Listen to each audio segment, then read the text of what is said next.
So, ayan guys, ang ulam natin for today is gulay na waloy or legbos na binili ko kanina.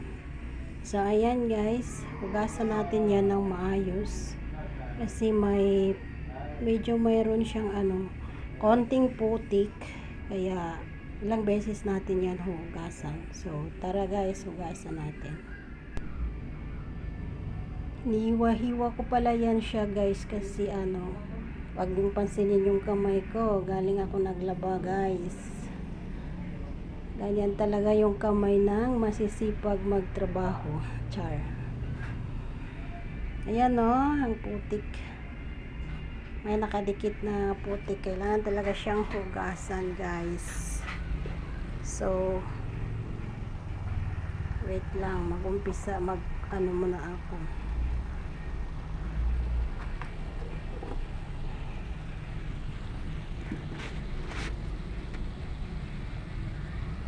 Ayan guys, hugasan natin ng ilang beses. Kung pwede pa lang, 3 beses, 4 na beses. Para feel natin na malinis yung kinakain natin guys. Comment nyo na lang sa baba kung anong tawag sa inyo ito. Sa amin na mga Muslim is waloy ang tawag dito. Sa Bisaya, legbos yata. Legbos nga. At saka yung hinalo ko na green is takway ng gabi. Sarap yan guys. Ayan, isa-isahin natin para malinis.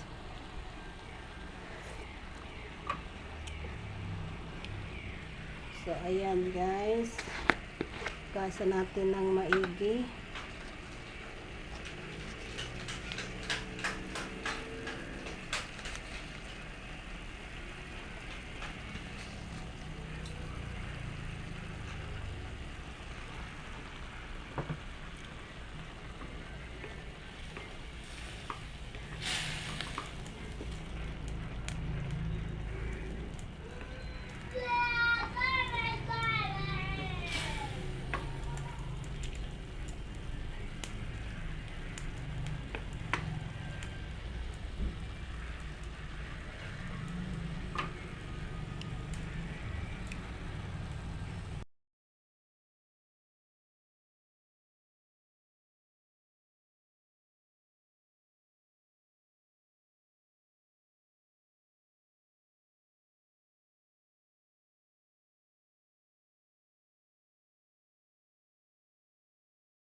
Ayan guys, isa na natin magluto. Naglagay na ako ng mantika.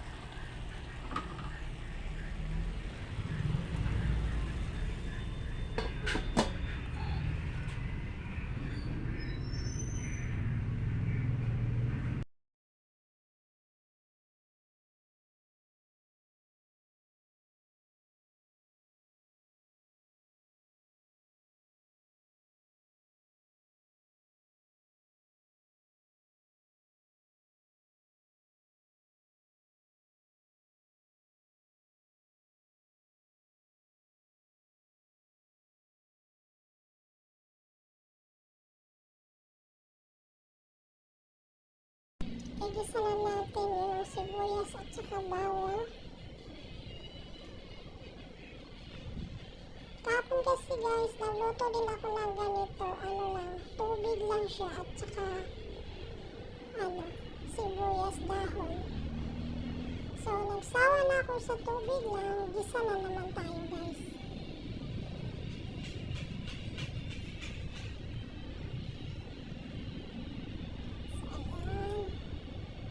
Baliktarin natin para magpantay yung pagkaluto at takpan natin.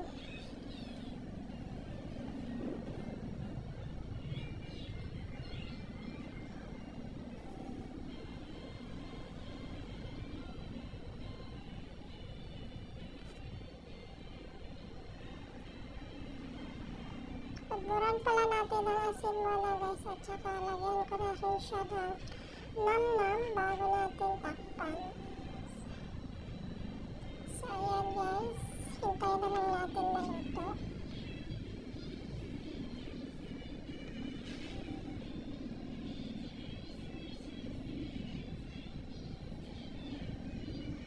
Lakas ng apoy ko.